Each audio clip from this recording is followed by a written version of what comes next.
Yep. All right, welcome, ladies and gentlemen. We are live. We are the Keyboard Warriors, presented by RepTheWarriors.com. I'm Eddie Law. That's Fred Kirby. That's Jason Rubakawa. And coming back from after the longest hiatus ever, Aaron Robinson with the exact face that he got busted with after saying a few comments on actually Keyboard Warriors and getting flagged. Getting flagged. So the A-team back again. How about that? I was gonna start the show off with "Hey, fags," but I thought that would be inappropriate, so I'm not gonna say it. The funny thing is, someone actually fucking was watching and they told on you. Like somebody was watching and told on you. Like, yo, that shows that somebody was watching. Somebody was watching. We had a viewer, so that worked out. Appreciate that. All right. Obviously, UFC 235 coming up this weekend. Huge event. John Jones returns. And we're just so far so good on the picograms. And then but I kind of want to lead off here with the Matt Hughes thing. You guys heard about Matt Hughes and getting the restraining order against him and everything. Saddest fucking story you ever heard. But then he came out with a statement defending himself. And it's like, I don't know if you guys have read it, but it's fucking just weird shit. What do you think about that there, Aaron? Man, I texted Fred as soon as I saw Jeremy Botter's thing, because Jeremy Botter hates Matt Hughes. Mm-hmm. So at first you think, okay, it's the accident, CTE or whatever that is called, the aftermath of a brain injury. But then you remember how many times coming up, a lot of people have said Matt Hughes, not a nice guy. And then you go back to his own book and it's like, hard to say, but either way, pretty atrocious, right? That's something else. But he always did kind of seem like a dickhole, right? Like, I mean, on The Ultimate Fighter, he was kind of a dickhole, kind of a holier-than-thou prick. Just kind of always seemed that way, you know, with the no swearing, this and that. And so, I don't know. It's, I guess, no surprise, maybe. I don't know. Fred? You fucking nailed it. I hate to agree with that prick, but yeah, no surprise at all here. I mean, Matt Hughes was notorious for being a dick. And to be honest, he low-key kind of fits that bill, right? Fucking middle-aged white Christian guy from fucking Iowa or whatever. Of course he throws the old lady a beating, you know, in the name of Jesus or the like. He got hit by a fucking train, a little bit of CTE. Like, I wasn't terribly surprised about this at all. Like, I mean, not to be funny, but for real, like Aaron said, dude is kind of a dick. It kind of makes sense. What do you think of his defense? So his defense is basically that they're trying to get rid of me. So they're trying to find a way to get rid of me because I'm a burden on everybody. I didn't hear that. I didn't hear what he said about that, but that's what he was saying, that they're just trying to get rid of him. Basically, he says, I understand. Because he's like, what? Like, because he's a vegetable now or something? Or like, what is that what he's trying to say? Pretty much. I mean, because I'll just read the smart part of it. It's a big ass fucking statement. It says, I understand that it is not fun to teach a grown man to learn to do everything all over again. I understand that I am a burden to those around me. I understand that I am an inconvenience to my family. And then I do not resent those who are trying to hurt me and paint me out to be a monster through these false accusations. I understand now that they are just doing what they need to do in order to rid me of their lives forever, so they can return. Theirs can return to normalcy. That's basically what he's saying. That's just part of it. That's a fire response, Matt. I'll give you that. That fucking publicist earned his money that time because that almost fucking sold me. That sounds almost believable if it wasn't your whole fucking family, Matt. Your goddamn nephew, your brother, your ex-old lady, every fucking guy that's ever shared a locker room with you. They all can't be lying, my guy. Jesse, what do you think of this? Yeah, what do you think of this, Jesse? Yeah, I agree with the two white guys over here. Surprise, surprise. But you know what? Look. If I remember correctly, Aaron, you deal with people that have injuries and are in recovery, like chiropractic care and stuff like that, correct? Yeah, but we don't usually do any. I mean, if somebody has heavy brain trauma or something like that, they're going to go through multiple steps before I'm involved, or I would be more like palliative care to get them going. But I see, I kind of see where you're going. So go ahead. Right.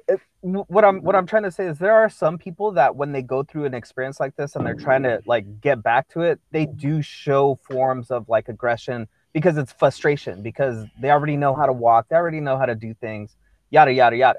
But I agree with Fred here in the sense that that would seem to be the case, except for I think Aaron had said it, or Fred said it, about him talking about his aggression in his book, and his long history of just being a complete douchebag. There was a story out there that somebody told me that a couple kids walked up to him to try and take a picture, and he basically you know, gave him the 5 fingers to the face, pushed him aside, and some, you know, some hot young 20-year-olds, you know, ladies told him, hey, can we take a picture? And right away he was like, oh yeah, let's do it. So he's not a nice guy, obviously, and this whole thing just kind of cements it for me that, you know, he's just an a-hole. Yeah, Bro, he's definitely a guy. I was going to say, don't make me like him, Jesse. Yeah. Now, here's the thing. In some respect, it's got to be the you know, he's an aggressive guy. He was a champion, right? That has to count for something. I mean, that's what I'm thinking about. So, I mean, in some cases, these traits were like, oh, shame on you for being this ultra aggro white guy. But when he was smashing the shit out of everybody, we were like, ooh. So it's one of those John Jones, Matt Hughes, cocksuckers outside of the octagon. Does it matter? I don't know. You know, I mean, here's the thing. John Jones is an atrocious human being, but I am most certainly going to pay for the pay-per-view, pay for it this weekend. Shit. So real quick, because I found this. No, I found other people pointed it out, but I was looking for it in the comments. There's a comment from the alleged, I guess, husband or no, brother of obviously of Matt Hughes' wife. Says, or his brother-in-law, whatever. Says, I don't appreciate you saying that your family considers you an inconvenience and trying to make them out to be the bad guys. Enough of this poor me stuff. I just stuck by your side through all of this and was strong for you and the kids. Blah, blah, blah, blah. Goes down to, and she continue to stay strong even after she found out how exactly you got hit by that train. You were too busy staring at your phone and the nude pictures that were being sent to you from a female that was not your wife instead of paying attention to the road and the train barreling towards you. You don't have to lie anymore, Matt. Truth will set you free. Oh.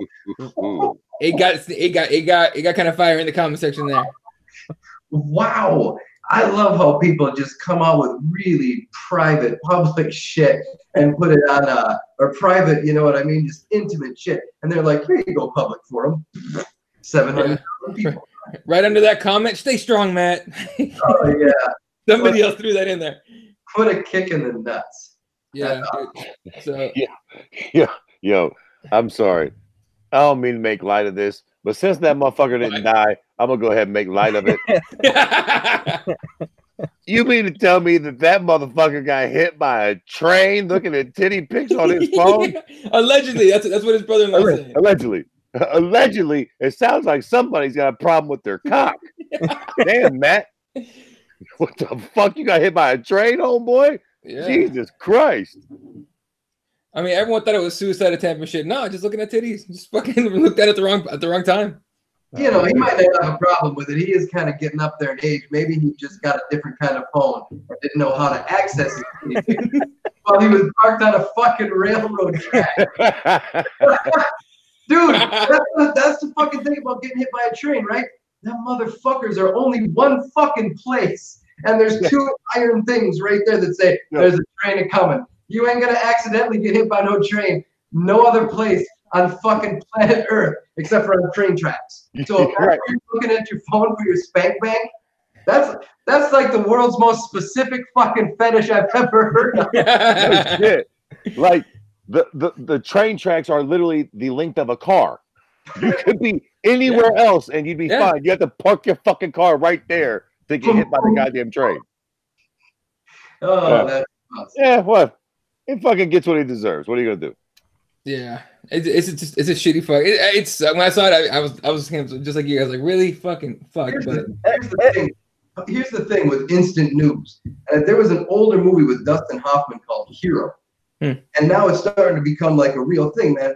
I never want to save nobody. I never want to be the good guy. I never want to be the hero because then people start throwing into that shit real quick.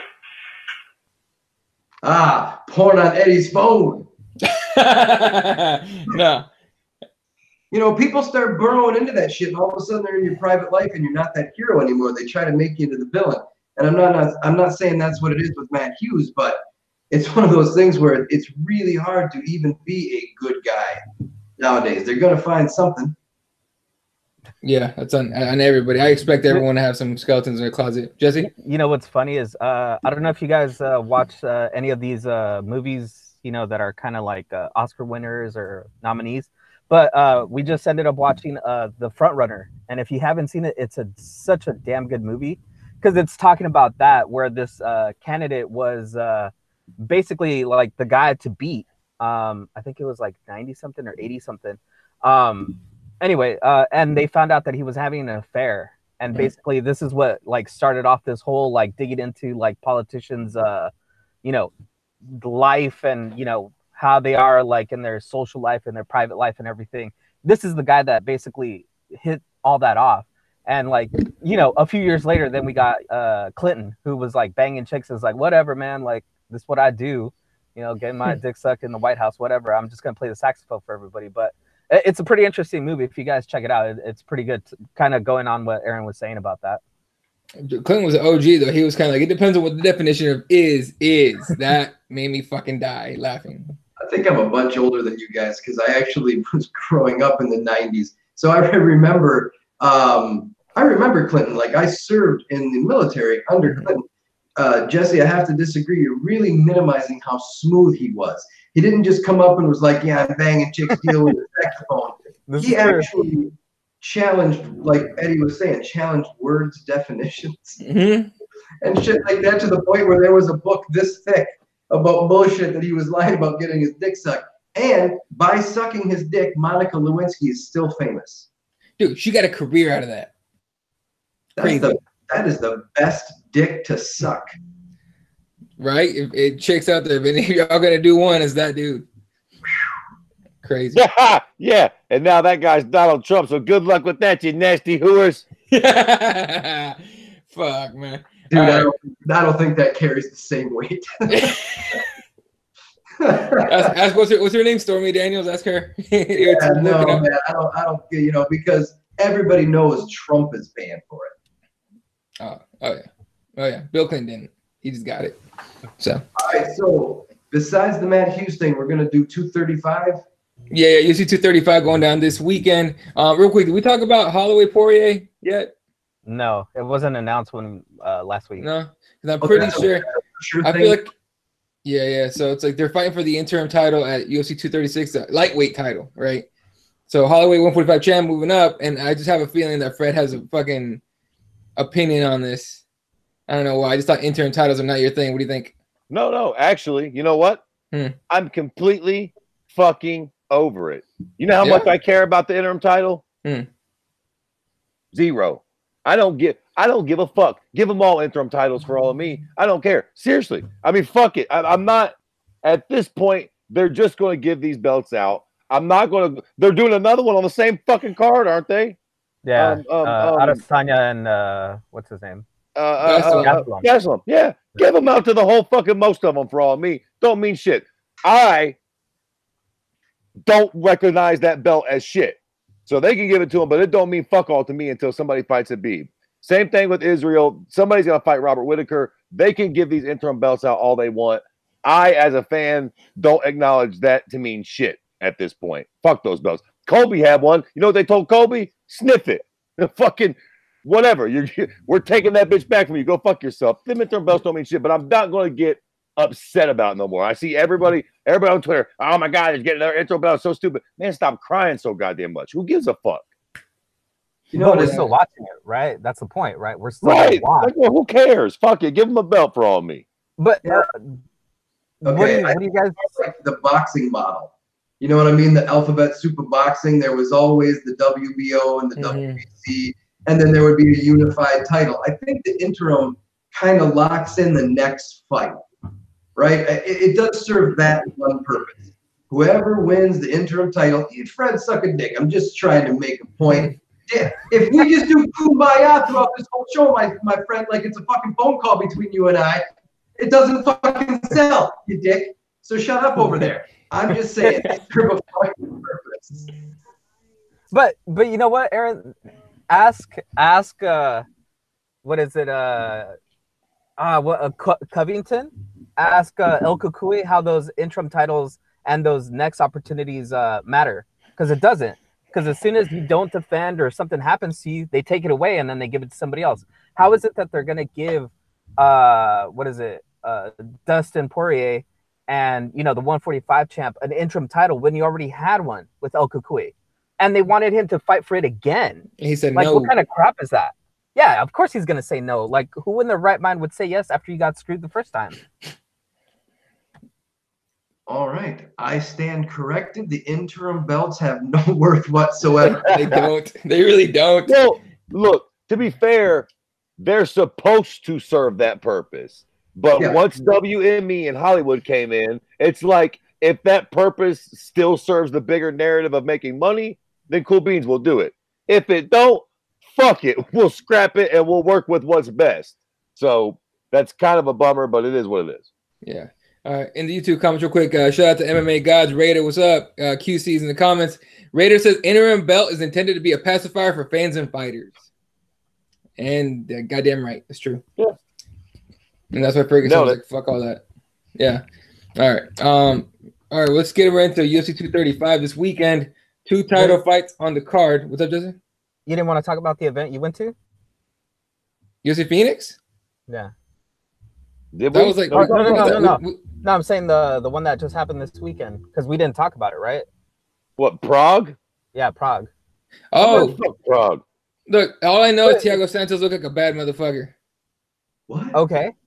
There's nothing about that card that was interesting to you guys. Not even the main event, where we could have gotten the next what was it? Light heavyweight contender. Oh, Jesus Christ, Jesus. Settle down the hyperbole. Well, okay, fair enough. Maybe not. Maybe not. We do got Anthony Smith fight for the belt. Maybe I should shut the fuck up. Yeah, I was gonna say. Somebody mute my funny ass. All right, look, man, I didn't watch it. I was in Anaheim for the weekend, so I didn't do shit. But family stuff.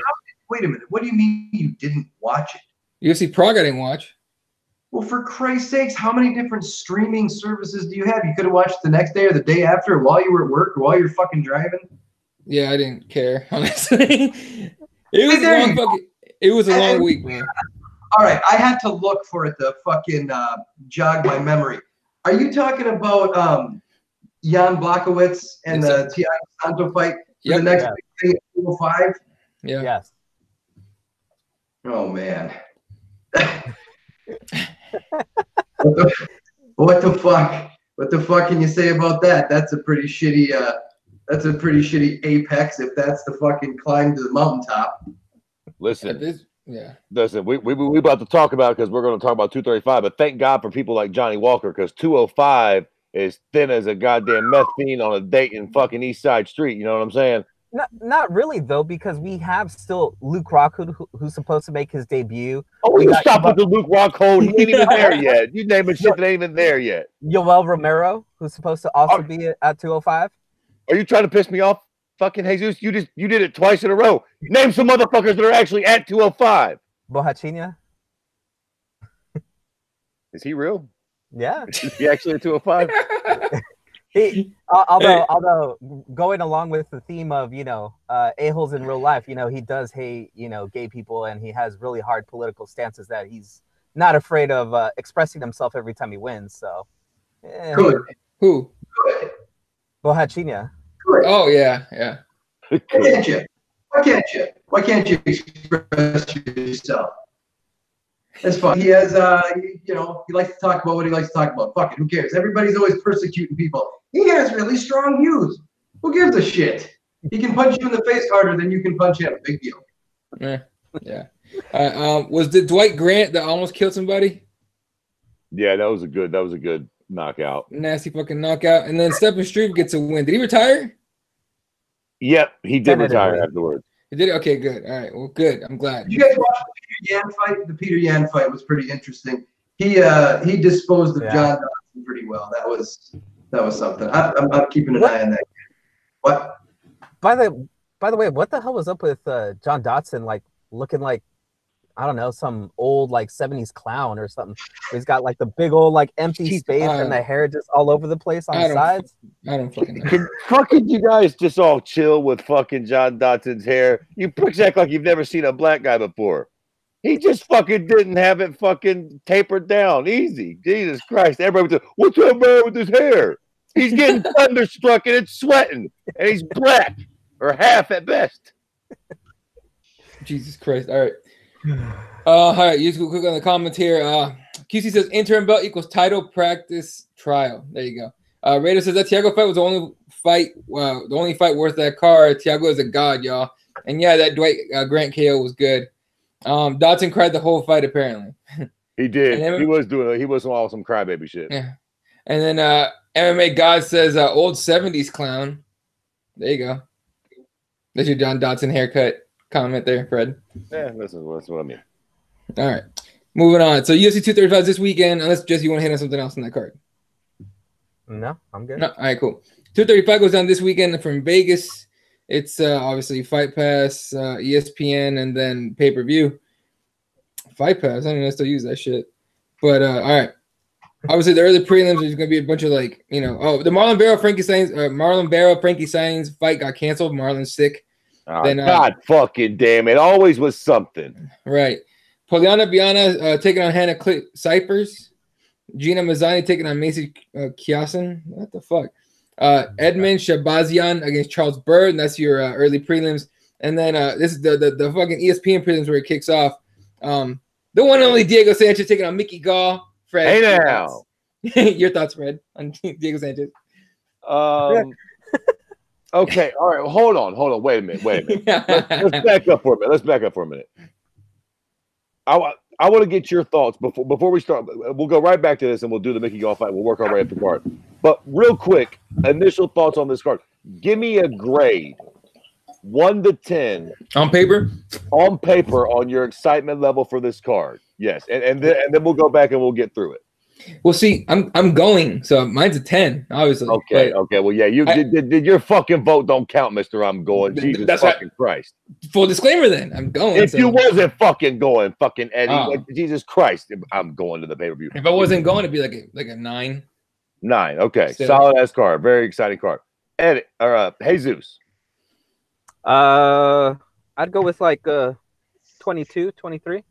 Damn. Off the charts excitement. It's pretty good. Jesus Christ. I almost thought you didn't understand the judging criteria there, but okay. Cool.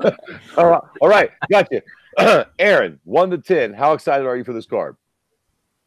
I'm not sure anymore. We have a different criteria. I wouldn't want to be sitting next to him trying to judge fights. I think it's going to be a split decision, 31-26. So I give out 10 5s. Don't worry. Oh, Jesus Christ. That's terrible.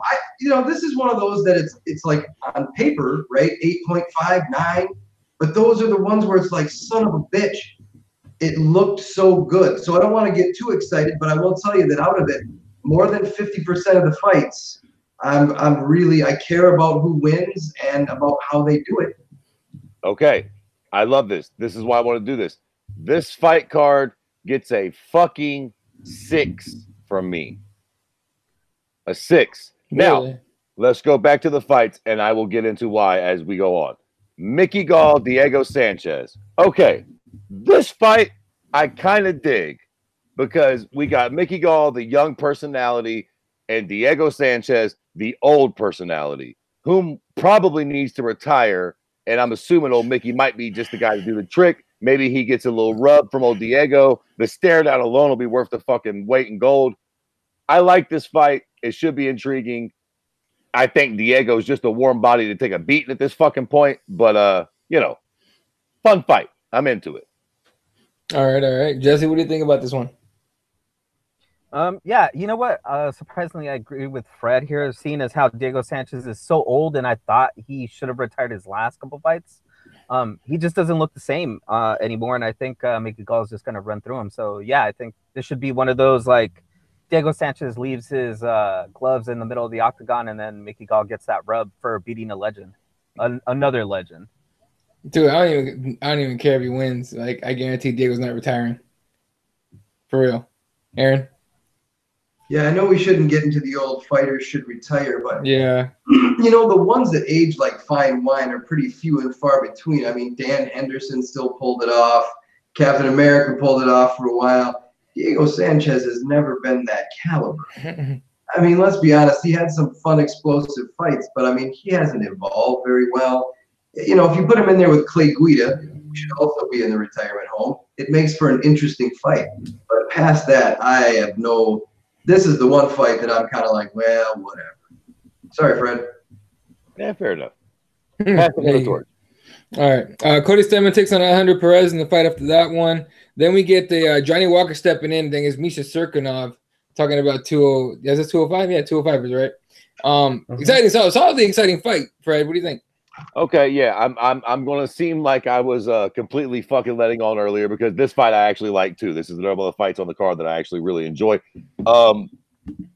Misha Serkinov was supposed to fight OSP, right? And then OSP dropped out because Johnny Walker's taking this fight. That motherfucker just fought like 9 days ago. So he's taking this fight on super short notice. But that's fucking cool to me. Everybody likes him. Fucking comes down the ring. He fucking dances like a stripper. He's knocking people out with spinning back fist in 30 seconds. Should be a very entertaining fight and has a lot of like nice implications afterward. And it's a good measuring stick for Johnny Walker. Like Misha Serkinov is no joke. So like we'll get to find out if he's just kind of a flash in the pan or the real deal. So I am actually really excited for this fight. And I'd like to go out on a limb and say I'm on the fucking Misha or not Misha. Fuck Misha. Fuck that Eastern European block shit. Johnny Walker. I'm on that fucking train. I think the motherfucker's the real deal. I think he's going to thunderstrike Misha, and we will have an actual contender at 205. Not none of that Thiago Santos shit. You buying that, Aaron? No, that's one. That's definitely one where we're around the campfire singing "Kumbaya." That's a good one. Right across the board, I agree. It looked like Misha Serkovic was supposed to be something, and then maybe not so much. And now we got a kid coming up. Maybe he's supposed to be something. So at least the dude that we're challenging him isn't 48 years old and some kind of tin can joke, right? We actually get to see. So if he stops old Misha, maybe a contender, not a title contender, but a top 10 kind of guy. And, you know, inexperienced guy coming up. Stop with the 3 fights and then the title bullshit. We always see a young guy not developed enough for the title. Remember GSP getting his arm torn off by Matt Hughes? Yeah. Speaking of the devil. Yeah, speaking of the devil. Yeah, so Jesse, your thoughts on him, Mr. Johnny Walker here? You think it's a little too soon? It's a quick turnaround. I don't know about the too soon because he seems like the type of guy that doesn't really take a lot of damage in those fights, especially because they end so quickly. Right. But yeah, I agree with Fred here. It should be a good enough test where he's not tested too highly. He's not getting like a top 5 opponent, you know. I think Serkinov, he's probably like past 15 or even less than that. So it's good enough step up for him, and we'll see what happens after this. And you know, unfortunately, that's the bad thing about lightweight right now, and which is why I was saying like at least there's other names that could fill up the division and kind of make it a little bit more interesting in Romero and you know whatever. But what I'm saying is, you know, if Walker stays on this path and he, you know, let's say KO Serkinov, and then you know has another fight. You know, they might push him to the title just like Anthony Smith very, very quickly. And we're going to get this whole like, what's the 125 champ right now? Where, you know, he went for the title too soon, had to develop a little bit more before he came back and he was actually able to, I guess you could say win the title, but whatever. All right. Well, there you go. And then the main prelim, actually, let me catch you with the YouTube comments. Where we at? Fuck. I guess MMA Gods is going too. Says Fred's getting ready to drop a 4 rating on 235. Well, you're off by 2. So, Raider says, I hope Mickey Gall gets knocked out. MMA Gods says, yes, I would love a Diego KO. That place would go crazy. Yeah, they would go insane for that dude to knock out Mickey Gall. And that would be the time that, you know, people are going to be hoping that he retires. But I really don't think he'll retire on his own. I think he's gonna get one of those talks from Dana White at some point. All right. If he knocks out Mickey Gall, he better fucking retire. If he gets a knockout at this point in the game, he better say, thank you, folks. That's all. That'd be a great one to go out on. So, all right. Feature prelim: Jeremy Stephens against Zabit Magomed Sharipov. Everyone loves Zabit. Everyone loves Jeremy Stephens. This is a fucking good ass fight. It's a fun fight. All right. Anything can really happen, Fred. God damn it, I'm gonna get to the hate. God damn it, you understand me? I'm gonna get to the reason why. But God damn it, if this ain't a great fight, too. In my opinion, this is the best fight on the card for all of me. Overall, all around, trying to find out prospect, blah blah blah, evenly matched, the whole fucking 9, man. This is a great fight, and it really comes down to the Zabit. How the fuck you Zabit Sharipov? Yeah, Magomed Sharipov. Ooh, wow, that ain't nothing nice of a name, Jack. We gonna just call him Zabit. It really comes down to Zabit, right? How good is he? That's what we all want to know. Jeremy Stephens, if nothing, is a very fucking dangerous gatekeeper. So this is it's a perfect fight to see exactly how good Zabit is. And you pricks ain't making your fucking picks. Don't think I'm not noticing that. I fucking went with Johnny Walker. I am picking Zabit. My ass is on the line. So you fuck start making your picks too, with your little technical analysis. We're making picks. Okay, Jesse. Yeah, we're making picks. You understand? All right, Jesse, your thoughts in your pick in this fight? Yeah, surprisingly, Fred is either a lot way too sober right now, and he needs to get a little bit more high to just get that like weird takes on the fights, or I don't know, maybe I'm high. But I agree with Fred. I mean, this is a perfect fight for Zabit to just kind of see exactly if he is what everybody is proclaiming he is, that he's that next guy, the guy that's, going to be a top contender and everything. And Fred's right. This is a perfect fight to really prove that. Jeremy Stephens is such a veteran that he makes everybody, he turns every fight into a tough fight. He makes everybody kind of look not as good as they really are. So this is a really important fight. And I think I'm going to go with Zabit. For the previous fight, I'm going to go with Walker. I'm going to go with Perez, and I think I'm going to go with Gall. So there's all my picks up the line. And what do you think about this one? No, that sounds about right. This is another one of those where even though Jeremy Stephens is only 35, it's the mileage on the car, right? Not the model year. Mm-hmm. He has 15 losses. Is that right? Yeah, 28 wins, 15 losses.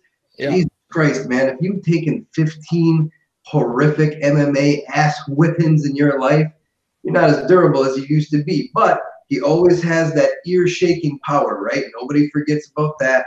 Very good. One knockout power. And then Zabit over here, we do want to see with that very, very good record. Is he that next guy? Is he the Nurmi? Is he that whole Eastern Bloc, right? Sambo and combat Sambo, and then wrestling into striking kind of thing. It's very interesting. It's like the Brazilian way, but we see all those guys, and they were very dominant. Now we're kind of seeing this. So yeah, as far as picks, I am really bad at this. I'm gonna say Zabit, Johnny Walker, Stamen, and you know what? Honestly, I'm gonna pick Diego Sanchez. Let's have some fucking fun, right? Fuck. I'm going Jeremy Stephens pull off the upset, and Johnny Walker. Alejandro Perez is going to win, then Diego Sanchez by knockout. Fuck it. All right. That is your ESPN prelim card. This is the main card on pay-per-view. Kicks off with Cody Garbrandt, former bantamweight champ, against Pedro Munoz. Solid fucking fight. I'm actually excited to see this dude. But it's a solid damn fight there, Fred. What do you think? Who are you picking? Not a bad fight. Decent fight to open up a pay-per-view card. I'm gonna pick Cody Garbrandt. I'm gonna pick him to get back on the fucking train here. But yeah, this is a decent fight, and in my opinion, it's all downhill from here. But Cody Garbrandt. Wow. Yeah. All right. You know what? I think I know where Fred's coming from. Because he's a realist, I guess. He's not high enough right now. But I'm going to go with Pedro Munoz. I think Munoz is a better striker, and I think he's the cleaner striker in this fight. And I think Cody Garbrandt has been exposed of being, just way too aggressive, way too emotional. And TJ has kind of shown the blueprint of how to beat that guy twice very quickly. So I think Munoz is going to use that same blueprint and, probably KO Cody in the either first or second round. All right. Aaron, who you picking? I don't know. I think it's hard to say that TJ Dillashaw figured out Cody Garbrandt unless you are as good as TJ Dillashaw, and Fred knows how bad that hurts me to say. When he stays at his own weight class or goes above it, he's a very good fighter. Whatever Dwayne did with him actually worked. He was a good student. He became a better fighter. You can't take anything away from him. So did he expose him? I don't know. If so, then I guess of course, now I can't remember because I'm on camera. That Cody Garbrandt's fight against Dominick Cruz. So if that's the case, then Dominick Cruz must have figured out the blueprint against, Cody Garbrandt. God damn it. Put this shit out. Cody figured out Dominick Cruz, right? So I don't do that MMA math. So I'm still going to say that Cody Garbrandt has some of that left, and I'm hoping to see it against him. So I'm going to pick Cody in this one. I think we're going to see him come back to form and not be as rage-driven. I apologize to anyone who is watching about that. I have not been drinking. All right, so look, Cody Garbrandt's coming off a back-to-back loss to TJ Dillashaw, both by TKO again at UFC 217 was the first time, and UFC 227 the next time. I think this is a good, really good, solid card to come back on. Munoz is a ground guy. He's more of a submission, guy. So, but Cody's a wrestler, so I don't, he can wrestle anyway. So I have no problems picking Cody Garbrandt to win by knockout. His middle name is Ray Allen. I did not know that. Sorry.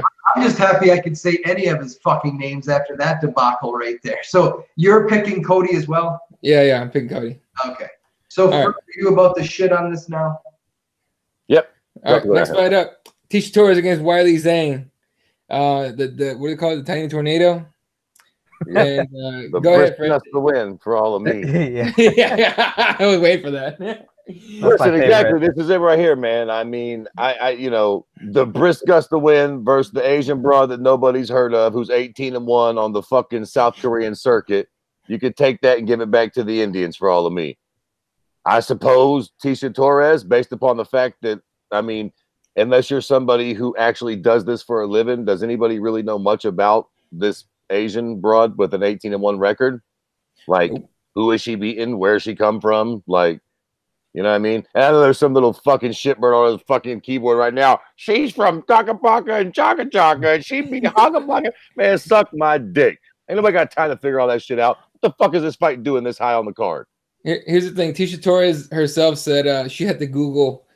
She called her a little dark horse, but she had to Google her opponent.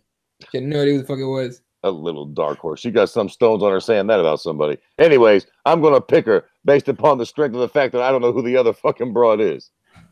All right, looking at her record, Zhang, the only chick or person, the only chick she's beaten that that we'll recognize is Jessica Aguilar.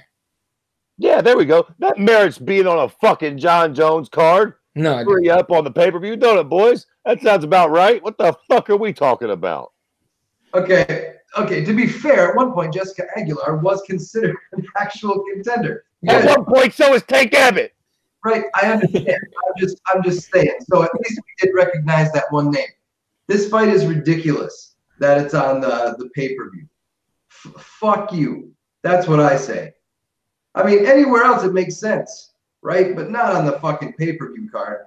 If you can't put together a female fight, it's okay. We understand that the roster is not as big at female. But don't reach and then make me pay for that shit. Yeah, you know what I mean? That's a fucking freebie fight for sure. And I don't give a shit. Are any one of these women in contention for whatever the fuck belt that I don't pay attention to? I know this is terrible and misogynist, but right now women's MMA is a fucking shitstorm.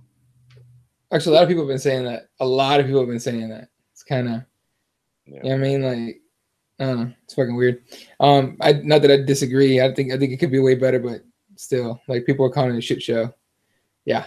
All right. I mean, honestly, in the mix, maybe 25% of these women are fierce. Like, don't get me wrong, Amanda Nunes. I'm not talking about you. That woman is terrifying. She's in shit. I mean, like, Tiny Tornado. We all know how she fights. She fought exactly on the reality show as she fights right now. Just like all of the ones that came off of that show and really haven't got much better. There's some that are showing some promise, right? And some that have a lot of, they outshine everybody else. And then that's kind of what, like, oh man, these guys weren't what we thought they were. So it's really hard, that litmus test. So I just don't know why we're paying for it. Yeah, I'm with you. Real quick on YouTube comments. Uncle Hank's here. What's up, dude? And he says, Fred's in fine form. It's good. And then Raider says, it's going to be another shitty female fight. Where we get good female fights, it's a bummer. And then MMA guy says, at least Tisha is a striker. And Raider says, it's not a shitstorm, it's boring. There you go. I mean, Jesse? I mean, it's honest. I mean, I'm trying to be diplomatic a little bit, which really isn't my stance on most things, but I'm trying to be calm since it's been years since I've been on the show. But it's right. I mean, as soon as this fight comes on, I guarantee you that I quit watching. I'll go do something else for 15 minutes until I hear Bruce Buffer say, and, the decision goes to who gives a fuck. Right. Listen, I've become a degenerate gambler. That's the only reason I'll be watching this fight, because I'll have one of these hoes in some of my parlays and it'll matter to me. But beyond that, I wouldn't care. Jesus Christ, Jesse. You know what? I think the problem here is that both Tisha Torres, who has lost her last 2 fights, and Weili Zhang, I think her last fight was what, like beginning of last year or even before that, right? Like it's been a while since she fought, right? If I'm correct in that, because I can't remember seeing Jessica Aguilar for a while now. I think that was her last loss. So, it's just 2 women that kind of people don't really, I guess, have in the front of their mind. And you can't even say that this is a top contender fight because, you know, one of them is just kind of a name and is on a 2-fight losing streak, and the other one's on a 2-fight winning streak ever since coming to the UFC. So, I mean, I can see where Fred is kind of disillusioned with the placement of this fight and why this fight is on pay-per-view. But then you have to have the argument of what else would you put in that spot, Fred? Like, what fight would you elevate or would you trade in that spot? Fuck. Would you put the Cody Stamen versus whoever the fuck? Pedro? No, not Pedro. Alejandro Perez. Yeah, there we go. That works for me. I mean, I realize that all 5 fights on the main, like, you got to keep Zabit and Jeremy Stevens as the headliner for that ESPN prelims. Yeah. Like, I get all that, but what the fuck? You could switch something around. We don't need fucking, you know, that seems a little weirdy-beardy. You know, remember Eddie, like what was it, like last year we used to talk about how these fight cards were kind of positioned as like it started in one point and it kind of elevated to the next round, and each fight was kind of like building up to like a big like crescendo at the end. Right. And it just kind of seems recently these fight cards are kind of like, we took a dump at the beginning and we're giving you like 2 fighters that you might know, and then the middle part is just filler, and then maybe we'll give you something good at the top. Sometimes we don't even do that. Yeah, it was like that, and then Joe Silva left. So, what are you gonna do? Who are you picking in this one, Tisha? Yeah. Weili Zhang. Oh shit! All right. Well, I'm taking Tisha. The what do you call her, Fred? The tiny the brisk gust of wind. The brisk gust of wind. All right. Uncle Hank says wait. Uncle Hank says best women's fights at McDonald's. There we go. He said it, not us. Yeah, whatever. Darren Till, he'll take the heat for it. I don't give a shit. With a smiley ass face. Anyway, Raider says Diego versus Gall is more worthy of that spot. It's not it's actually a pretty decent argument. All right. Yeah, good point. Next up, the first of the big fights. To everyone, according to everyone but Fred, Robbie Lawler comes back, takes on Ben Askren, making his debut in the UFC. I've seen Ben Askren fight at one. His ground, look, don't get me wrong, his wrestling is great, fucking great wrestler. But every fight starts on the feet, and I'm not impressed with his footwork and all that. His striking. I'm not. I don't know about you guys, but Aaron, who are you picking in this one? I will always pick Robbie Lawler, and I don't care if you lose. I will still say he won this fight because fuck Ben Askren. The last fucking thing the UFC needs is Ben Askren. Fuck you. You know what? I wish Dana would reverse his fucking decision on Paul Daly. Bring him back. I don't give a rat fuck that he poked Koscheck in the face. I've got to be honest. I don't care. I thought it was great. Fuck them. They're fighters. This is terrible because it's either going to go 2 ways, right? Robbie can keep it on the feet, keep him away, and knock him out, right? Which is what we all want. But more likely scenario is that eventually old Askren wears him down a little bit, picks an ankle, and then we get a long, boring, bullshit, wet blanket fight where I get to see one of my favorites take a disgusting, not taking any damage bullshit loss from a warm, wet blanket. There you go, Jesse. Wow, I think I'm going to get booed out right now. I'm picking Ben Askren. Just because I think he's that type of fighter that GSP was, only he's got the better wrestling caliber. And I just think he's one of those guys that he's talked about how he should be in the UFC. And this is the time to prove it. The octagon jitters, none of that stuff has to matter. He has to prove that he is what he said he was. And if he can't, he can hit the road just everybody else has. Hector Lombard and all the rest of them that have said that they belong in the UFC. So this is his time to prove it, and he has to do something with it. So I'm going with Ben Askren. All right, Fred. All right, boys. Here we go. Here's where the show gets shitty. You know what I mean? This is where I start having a major fucking problem with this card. Ben Askren. And listen, here's the fucking problem with this. I actually kind of like Ben Askren in the way that I like Floyd Mayweather and other people that I want to see get their fucking face bashed in. I want to see him fight because I dislike him and his stupid, ugly face greatly. And when he came into the UFC, he came in with a shitstorm of controversy. That motherfucker talked shit to everybody and their mama, except for Robbie fucking Lawler. The one fight the UFC could make that had zero heat with Ben Askren, they did it. Oh, and guess what? They also picked the one fucking guy that it's almost a mortal certainty that Ben Askren is going to be able to take down and hold down. And it's the one guy that we all like as hardcore fans. Who the fuck wants to watch Robbie Lawler get wet blanket fucked by Ben Askren?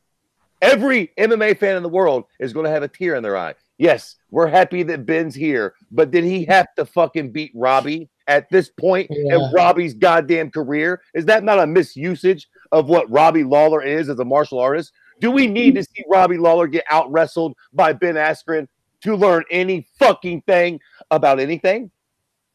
I'll tell you what. No, you're absolutely right. It's fucking heartbreaking. But I want to bring up some Robbie Lawler moments. Let's talk about this. You guys know that he was a Militich product? Yep. Yeah. Fucking kidding me? This dude's been around forever. Do you remember when he woke himself up with rage when Nick Diaz knocked him out the first time? Crumbled his leg, like, just stood himself back up to get back up again. That guy's a fucking animal. And I'll tell you what, that's why I agree with Fred. Now, Ben Askren will probably do her thing, but it's a goddamn sacrilege. That guy gave one of the best fights ever. Ever. Mm-hmm. And then to do it like this after the fucking Tyron fight, man, what the fuck? You couldn't throw the guy a meatball. You know? No, exactly. Well, I mean, Ben Askren, look, all jokes aside, I can think of 3 or 4 different guys off the top of my head. Look, Jorge Masvidal is going to fight Darren Till in, 2-3 weeks or whatever the fuck. Why? Yeah. Why? Darren Till, Ben Askren specifically called Darren Till trash. Said, I'll whip that boy in my sleep. He's garbage. I can't stand England. He said he'd fucking spank Khabib and say, fuck Mother Russia. Why the fuck is he fighting our low-key MMA hardcore hero, Robbie Lawler? It's the worst matchup that they could possibly make. No, it's not. They're trying to avoid the UFC curse, man. It's always the Marlon Price, the fucking Hector Lombard, the goddamn Eddie Alvarez. It's the I should have been in the UFC curse. And you're not as good as you thought you were. And so they're up against a dude that he'll fucking go pick and then wrestle fuck. And that's the thing that we're excited to see, right? I'm excited to see if what? Are you on the same fucking show? What do you mean? You're not excited to see this be proven? Either Ben Askren is good enough to do that to everybody, or Robbie Lawler is going to knock him out, and we're going to see something super, super that's going to make everybody happy of watching Ben Askren get knocked out. And remember, Fred, back in the day, who are the 2 guys that gave him the most trouble? It was the guy that's now a stunt guy, and it was Diego Lima. So 2 guys that are strikers that aren't well known for their takedown defense and for the wrestling. 2 guys that are just plain strikers, basically. Oh, man, Ben Askren was 16 then. It doesn't matter. He hasn't greatly improved his strategy. We all know what he's going to do, right? He's going to throw a Jake Shields quality punch that's going to look like crap, and then he's going to go for a takedown. Yeah, well, listen, I bet your disgusting fucking hair that goddamn Robbie Lawler makes it out of the 3rd round with that fucking ugly Ben Askren prick. All right. By the way, I'm picking. Clearly, we hate this fight. I like. Look, I don't. Yeah, dude, I don't know what the fuck Robbie Lawler's fighting Ben Askren. I think it's the dumbest shit. But I'll say this much: Robbie Lawler's the one guy Ben Askren hasn't talked shit about. Right? It's just the one guy. I'm the only guy on this panel that likes this fight, huh? I don't hate the fight, but I don't like it either. Yes. Like, look, I'm going to be in the arena. I'm going to enjoy it watching Ben Askren get knocked the fuck out. I'm picking Robbie Lawler. See, Eddie, you're going to be there. That's a different thing. I'm actually watching it on TV, and I agree with Fred. Normally, I would be disgusted and upset with this type of fight, but you know what? I'm actually excited to see this fight, and I think I'm on an island here. You are. I'll be real excited if Robbie connects and knock that fucking prick right the hell out. I'll be super excited. Then I'll get back on the show quick. Look, MMA God says, yeah, we want the Savage Lawler, not him stuffing takedowns for 15 minutes. Uncle Hank says, Robbie's too tough. Askren wins without dishing out damage. Yeah. Everyone's all rooting for Fred on this one. I mean, yeah. And then what else we got? Raider says, we need the Jason Voorhees Friday the 13th Lawler. Soulless eyes, just murdering. That's my favorite Lawler. Styles make fights, man. You ain't going to get that Robbie in this fight because Ben Askren is not going to allow it. Like, all joking aside, that's why this just isn't it's a weird matchup. It's a really weird matchup. It just is. All right. Co-main event time. Tyron Woodley defending his welterweight title. I didn't realize he was 36. He's fucking 36. But Tyron Woodley defending his title against Kamaru Usman. Good old ATT used to be Black Zillion's little feud here. But Fred, what do you think? Damn, that's cold. That's I cold. mean, dude. you know, like, is it an okay fight? Sure, it's an all right fight. But motherfuckers are acting like this is a big title fight. First off, Usman ain't even next in line. It's supposed to be Colby Covington. Oh my God, here we go. I mean, look, I don't even like Colby, but just keep it a bucket. It's supposed to be that ugly prick. He was supposed to have the fight. And both these motherfuckers got the same exact fighting style, which I don't think is going to pose much of a problem to Tyron Woodley.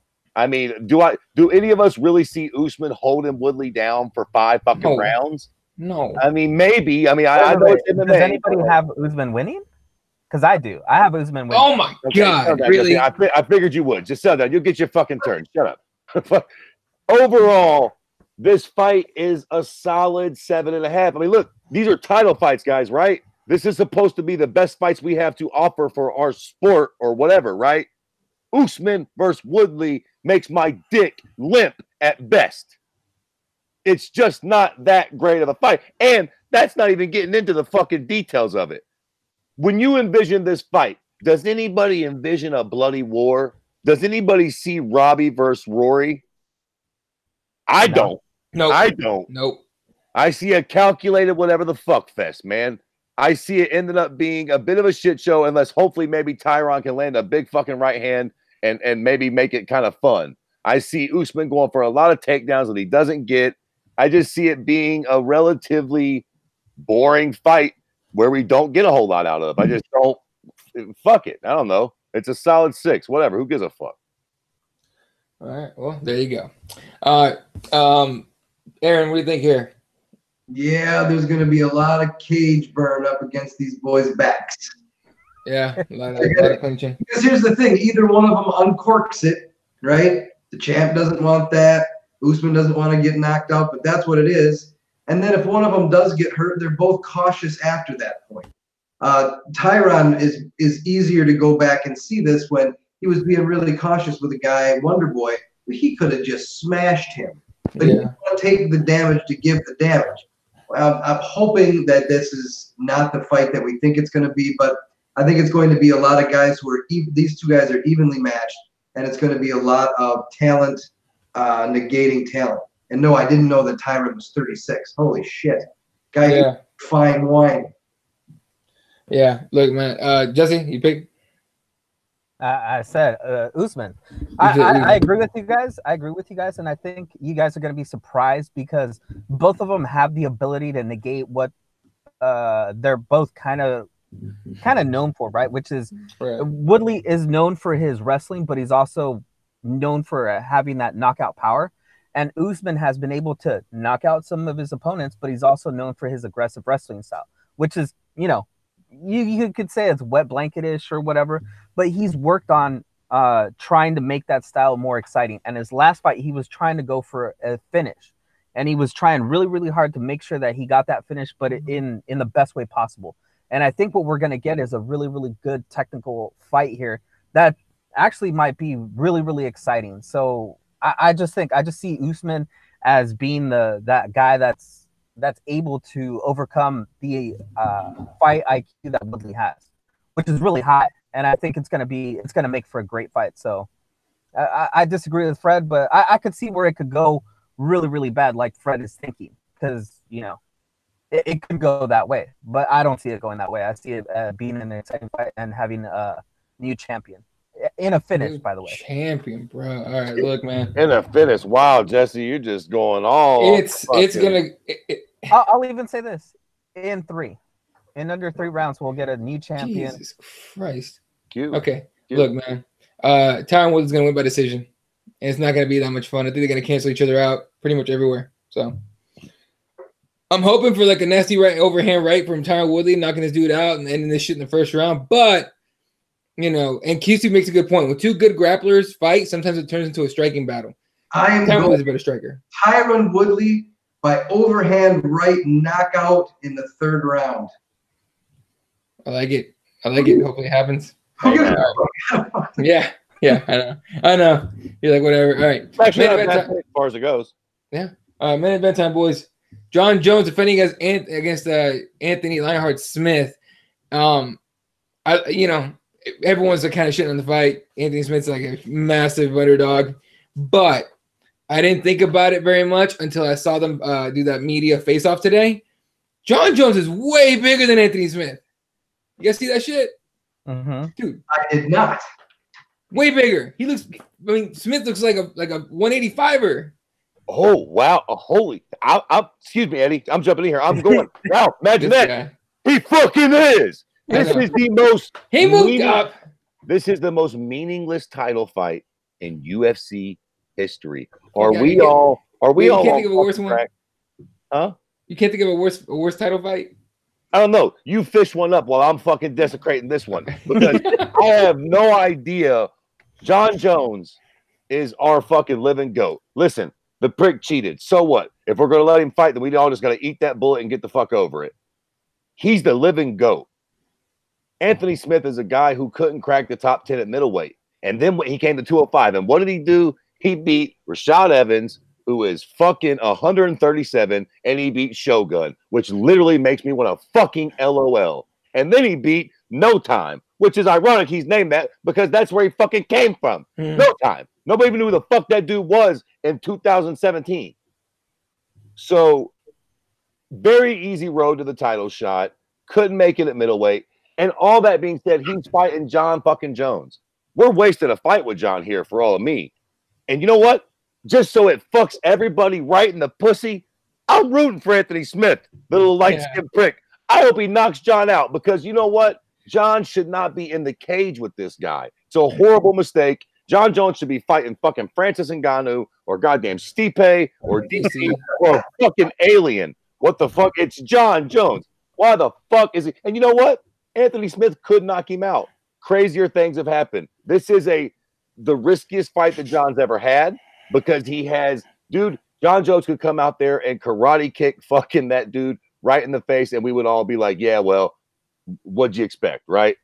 Like, if Anthony Smith lasts to the 2nd round, this looks like a shitty performance from John Jones. I don't know who fucking negotiated this fight or what they're doing, but I hate this fucking fight. I'm excited to see John Jones perform, but like it just seems stupid on so many levels. And John's literally one of the bigger names in sport. Why don't we have Conor McGregor fight fucking Edson Barbosa or the like? Like, you know, why not? Who gives a fuck, right? Like, let's just let them fight what the fuck they want. Let's just have some fucking fun. And I'll pay fucking $70 for it too. There you go. Look, man. Jesse, first of all, Jesse, let me guess you're picking Smith? Yes. Okay. Do you want to tell us why or just because you're a contrarian? No, I think that this is one of those fights where everybody's just pissing on the competitor here, and I think he's going to surprise everybody. Okay. Everybody, what was everybody saying in the Holly Holm fight leading up to that Ronda Rousey fight? Oh, she's going to get murdered. She shouldn't be in there, blah, blah, blah. She KO'd her. You know, what did people were saying about the Amanda Nunes fight? going up against Cyborg. Oh, she hasn't fought somebody like her. She's too small. Bam, she knocked her out. I fucking hate you. After John Jones destroys him, I'm texting you a dick pic. That all right? Go for it. Son of a bitch. I hope to see that because we'll see how this goes down. I'm telling you, this is what's gonna happen. The argument Anthony Smith is gonna knock him out. That argument is so flawed because you're putting Anthony Smith in the same category with people who are good. You can't do that. He's not a very good fighter. John Jones is a fucking amazing fighter. You're right, he is. But this is the type of fight that we will all be looking back and going, what the hell just happened? Just because I think that we haven't heard a lot from John Jones's camp. We haven't heard what he's been up to, what he's been doing. He posts a little video here and there about his training. But it just seems like to me like John Jones isn't taking Anthony Smith as serious as he should be. You know, his coach has been talking about, well, you know, I think we need to, you know, take him as seriously as we can. You know, I think he could be a very dangerous, you know, I used to train him before and all this stuff. But like, it just seems like they're so nonchalant. Like, yeah, you know, after this fight, you know, we can look at something else. Like everybody's already looking past this guy.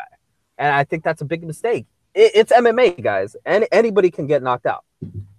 Look, man, John Jones don't post much about his training anymore because this motherfucker, last time he did that shit, he found out all his bullshit. So he's like, yeah, I'm not going to post anymore. But regardless, like, man, how pissed are we going to be next week if Smith somehow knocks him out and Jesse's the first one on here going, I fucking told you guys. I only go on the show every 2 years, so I don't care. Listen, man, fuck you, Jesse. You're not the only one out there. I guarantee you there's some other dude going, yeah, I think Anthony Smith's got a great right hand, and he's going to pivot and throw it. And then when it happens, luck shit, he's going to be like, no, Fred, look. I'll tell you what. I think Anthony Smith is going to surprise me, too. It's going to surprise me how good he can take a fucking beating. He's going to be looking and they're saying real quick, ooh, isn't he durable? He is a durable fighter. Oh, that's a good fucking trait. I can't wait for him to surprise me with his durability. Okay, hold on. Wait. So let's actually have a little fun with this fight before we get out of here for the night. Yeah. How do we think this fight's going to go? All hyperbole out the window. Okay, let's say I go first. Yeah, go ahead. But let's just say it's John Jones' fight to win. So I'm curious. Start there, Jesse. How do you think John Jones approaches this fight? I think John Jones does exactly what we did with Gustafsson, just because he's got still a good enough reach advantage over Anthony Smith. You know, he's a bigger guy than most of the guys he fights at 205. So I think he approaches it kind of the same way. I think look, make no mistake. I understand what I'm saying. And I'm not retarded enough to be like, well, Anthony Smith is going to throw a right hand. And no. I'm just saying that I'm afraid of the fact that everybody is riding John Jones so hard in this fight. And John Jones is believing his own that he's back. He's going to come back and he's going to destroy everybody. And he takes this guy too lightly. And he looks ahead to money fights. That's all I'm saying. Okay.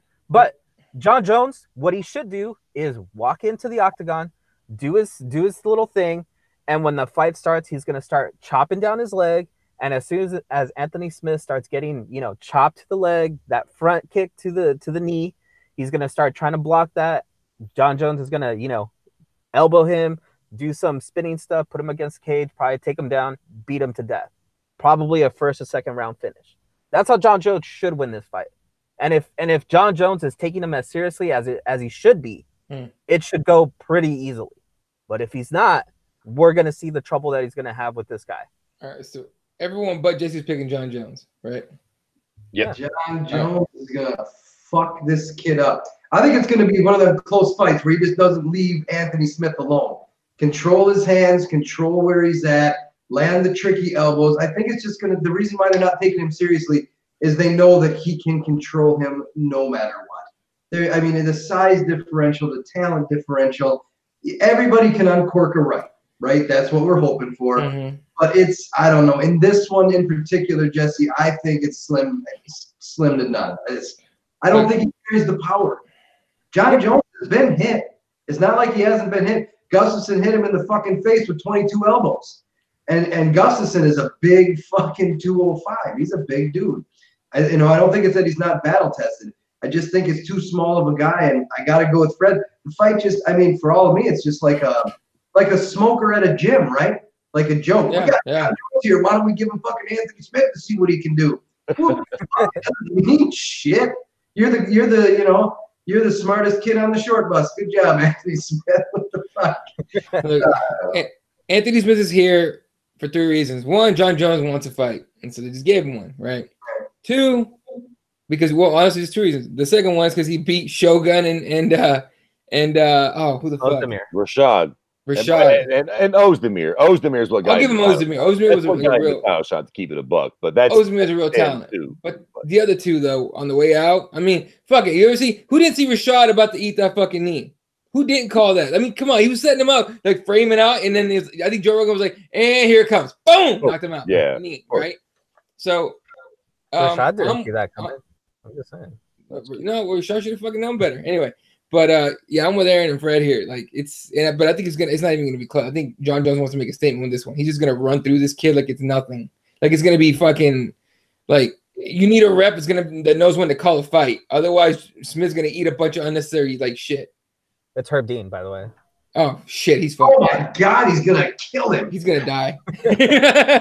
John Jones posted a pic today of his coaching staff, and he said, I want everybody to look, paraphrasing, but he said something along the lines of, I want everybody to look long and hard at this picture. I think this is quite possibly the greatest coaching staff ever assembled in martial arts. And of course, there he was with his bald head, old Greg Jackson himself, right there at the forefront with that one-eye Mike Winklejohn and the whole most of them there. And, you got to imagine that when they come in their little war room to fucking talk about this fight, I could just picture that smug little prick Greg Jackson going, okay, John, now listen, you know what he's got? He's got one weapon, one big right hand. We just avoid that. You get close to the kid, you take him down, you get on top of him, beat the shit out of him, right? Come on, waterfalls, waterfalls. Here we go. Like, waterfalls. I can just picture, like, they know exactly what to do, dog. John Jones is going to come out. He's going to fucking stick those fucking fingers in his eyeballs a little bit, gauge his distance. He's going to grab a hold of him, put him on his back, and he's going to go whop, whop, whop. And Anthony fucking Smith's face is going to explode, and blood's going to go everywhere. Yep. And everybody's going to go, oh, fuck. Oh, shit. Maybe he should be at heavyweight. This wasn't such a great idea. Or lightning will strike, and Anthony Smith will have the luckiest fucking strike of his life. And what I just said will happen in the rematch. Like, John Jones is going to beat the fuck out of Anthony Smith one way or the other. Even if he has to do it in the rematch, Anthony Smith ain't getting out of this one alive. Yeah, you remember those fucking body shots to Matt Serra that old GSP gave him to end that rematch? Yeah. I tell you what, Anthony Smith, you better not win. Because that second fight. For real. I didn't thought about that at all. Oh. For real. He's going to punish you one way or the other, dog, because he's just a way better fighter. I mean, I guess it keeps John busy, but look. Yeah, I will 100%. If we could do side bets, I would 100% bet that this fight will be bloody. That's exactly what I was thinking. He is going to piece up that big white bald head. It looks soft and doughy. You know that fucking elbows are going to slice his scalp white the fuck open. It's going to be amazing. Yep. Yeah. No, it's going to be it's going to be an ugly ass look for Anthony Smith. All right. So, yeah, it's going to be, that's it for 235. Like I said, I'm excited. So, I mean, listen, for all the fucking griping I'm doing, I'm going to pay for this fucking bullshit. You understand? Yeah. I'm going to be front and center. I'm going to watch all the dumbass fights. The 3 big fights on the card are bad matchmaking at best for me. There you go. Which has been the case with Sean Shelby this whole fucking time. God damn, bro. Itself.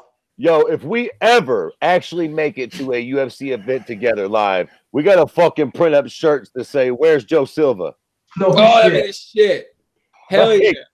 We need Joe Silva, bro, because some of these fights are some fucking head scratchers, Jack. Yeah, dude. That dude's at home fucking laughing his ass off watching this on like fucking bootleg streams just like everybody else. He's like, I ain't paying for this shit. I didn't make these cards. Fuck it. All right. On the YouTube comments, QC says, remember when John beat Gus within 2 weeks training and getting drunk and high? John is crazy. And in that picture you were talking about, Fred, Raider says they got the huge PED sponsored banner behind him in the picture. Yeah. Oh, I love that shit. How they do. All right. All right, so again, exciting card this weekend. I mean, overall, and who knows? Usually, when a lot of people are, when people are super excited about a card, a lot of the times it fucking falls through all shitty. I'm hoping that's not one of these times, but you never know. So only Wednesday. It's only Wednesday. That's the thing. That's the only thing. I agree with Fred. On paper, this should be an exciting night of fights. It is on paper, or it could go horribly wrong. From the third, well, not even like we could even start at the beginning. From the first fight of the pay-per-view, it could just be not a good fight between those two, and then it could go on to Tisha Torres and all that all the way up. It could be a bad night of fights, but I hope not. Really, really hope not. Wait, man, I'm gonna go there and have some fun anyway. I don't give a shit. If you're gonna be in town for, I think MMA got to these going. You're gonna be in town. I get there on Friday morning, so I'll be around Friday afternoon and night, and then like Saturday before and after the card. So where's it at? Is it in Vegas? Vegas. Yep. Oh yeah, Eddie, are you going with your woman or no? Yeah. Ah shit. Okay, well. Either way, you should still smoke some weed. You know what I mean? It's like legal there. Prostitution is legal. I was going to say you should probably get a whore if you've never done that once. You got to do that at some point. It's not legal in Vegas. It's outside of Vegas. Outside of Vegas. You got to go to the Bunny Ranch for that shit. What? Pussy? Yeah. Well, I mean, you're gonna pay for you don't it. have to, but if you're going to pay for it legally, you got to go outside Vegas. Yeah. To the Bunny Ranch. Well, that they put off on those Midwestern Americans. I thought you could go right to the strip and buy snacks. It's probably, I mean, I would assume maybe like 40 minutes off the strip. You just drive out of Vegas. I'm assuming. I don't know. Look, I drove through Vegas one time. We were going to Reno, and I know just outside of Vegas there was like the Bunny Ranch, so we just saw it there. But I'm not. Look, Eddie trying to sound innocent. We just saw it there. We just drove by. We didn't stop. We didn't stop at all. Fuck no. Anyway, no, but I'm going. No, dude, I got cash for recreational shit. Hey, look, I was just in California. If you don't think I loaded up a bunch of shit at the fucking fries of weed, you're out of your mind. So, yep. All right, listen, let's end this fucking podcast on a hoodinger. Right. Quick question, rhetorical question. So just one answer, yes or no. Who's all bought pussy on this podcast? Yes. Who's a what? Bought pussy, paid for. Oh, no. Never as a grown man? Never. Every man has. Okay, technically, if you count dinner. No. I'm saying bought it, Jack. Like fucking 40 a blow. You know what I'm saying? Like price on the menu. No. Now you suck. Who has? Speak up. I know you're married. Jesse, where you at? Before, yeah. I said no. No? No? Okay. You lying cocksuckers. I haven't, dude. I just haven't. Aaron? Everyone's looking at Aaron like, you're able to incriminate yourself. What? Yes, of course. I'm a real life fucking American man. That's what I'm talking about. All right. Fuck. Of course, the two nasty white boys have.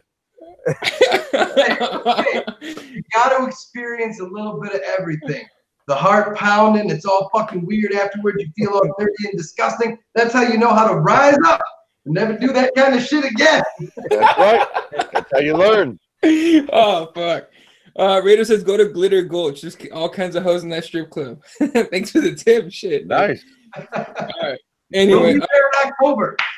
Yeah, October, hopefully. All right, boys. It's going to do it for us tonight, ladies and gentlemen. Shout out Raider, QC, MMA Gods was here, Uncle Hank, fucking everybody that was here. Who else was here? Fuck. Those people earlier. I don't know. But everyone that was in the YouTube comments, there's a bunch. So I appreciate you guys coming on. Obviously, Aaron has never given a shit if you follow him on Twitter, so whatever. Fred is at Kirby_MMA. Jesse's at Spawat1983. I'm at Elot31. The show is the Keyboard MMA. Shout out to Represent, RepresentWarriors.com, and then SpicySports.com. All right? You guys are the shit. Catch you guys next week. Good night, Wilshire.